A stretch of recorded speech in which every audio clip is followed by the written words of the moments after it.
Supreme court ने अमित शाह के लाठी चार्ज पर सख्त एक्शन लिया है, तो वहीं दूसरी तरफ कैसे रैपिड एक्शन फोर्स ने हाथ खड़े कर दिए हैं और आखिर क्यों धर्मेंद्र प्रधान के इस्तीफे के बाद अमित शाह की उल्टी गिनती शुरू हो गई है। आपको एक एक करके सारे सवालों के जवाब बताएंगे, लेकिन पहले खेल समझिए।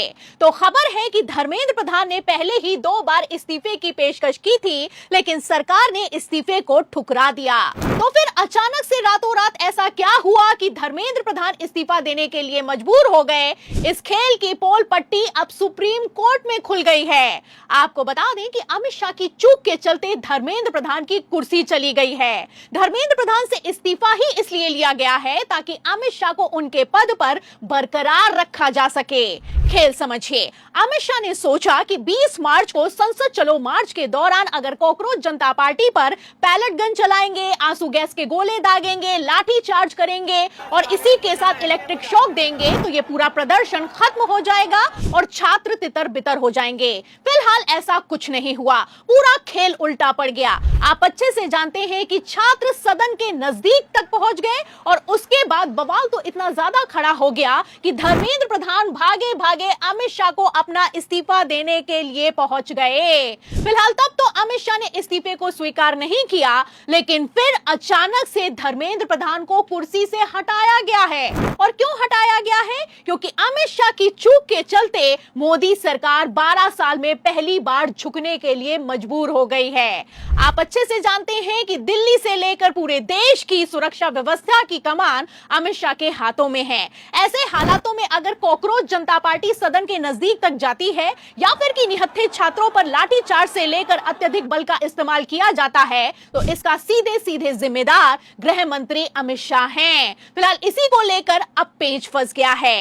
आप अच्छे से जानते हैं कि 20 जुलाई को जब कॉकरोच जनता पार्टी का प्रदर्शन हुआ तो संसद भवन के गेट अचानक से बंद कर दिए गए, आने जाने पर रोक लगा दी गई, प्रधानमंत्री नरेंद्र मोदी को सदन से बाहर निकाला गया और उसके बाद फोर्स ने कमान संभाली, सीआईएसएफ ने कमान संभाली। फिलहाल अब वही फोर्स बोली है। सीआईएसएफ, सीआरपीएफ और आरएएफ के चीफ का मानना है कि जो कुछ भी कॉकरोच जनता पार्टी के प्रदर्शन के दौरान हुआ है वो गलत है। आरएएफ चीफ का कहना है कि जिस तरीके से कॉकरोच जनता पार्टी के प्रदर्शन के दौरान अत्यधिक बल का इस्तेमाल किया गया है वो गलत है, वो स्टैंडर्ड्स के अनुसार नहीं है।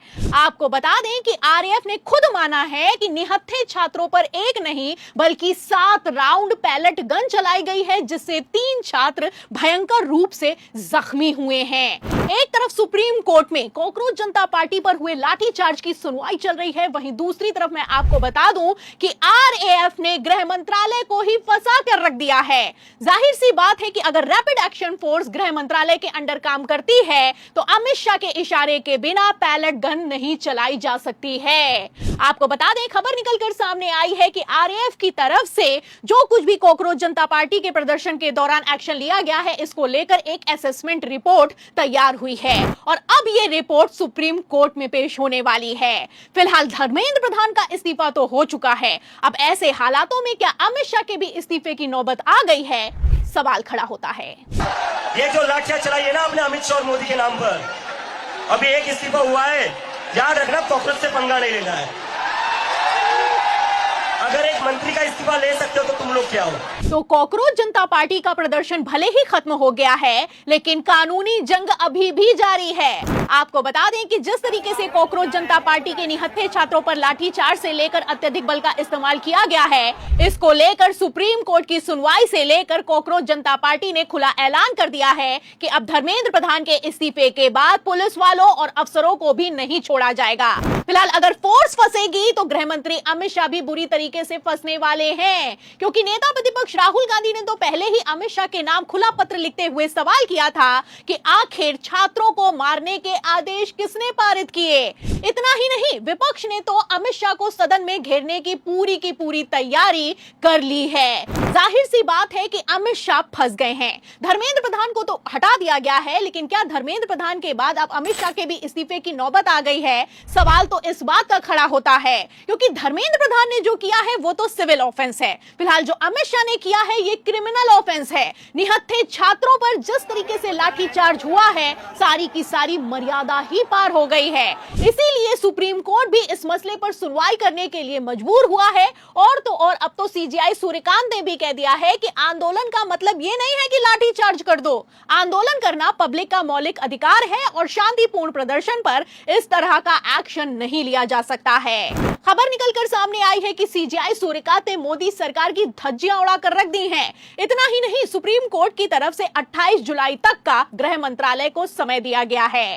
फिलहाल अब इस नोटिस के जवाब में सुप्रीम कोर्ट में गृह मंत्री अमित शाह क्या जवाब देंगे और सदन में क्या इस बार अमित शाह अपनी कुर्सी बचाने में कामयाब होंगे, इन सभी सवालों के जवाब में पूरी रिपोर्ट पर आपको क्या लगता है? क्या कॉकरोच जनता पार्टी का अगला प्रदर्शन अमित शाह के इस्तीफे के लिए होने वाला है?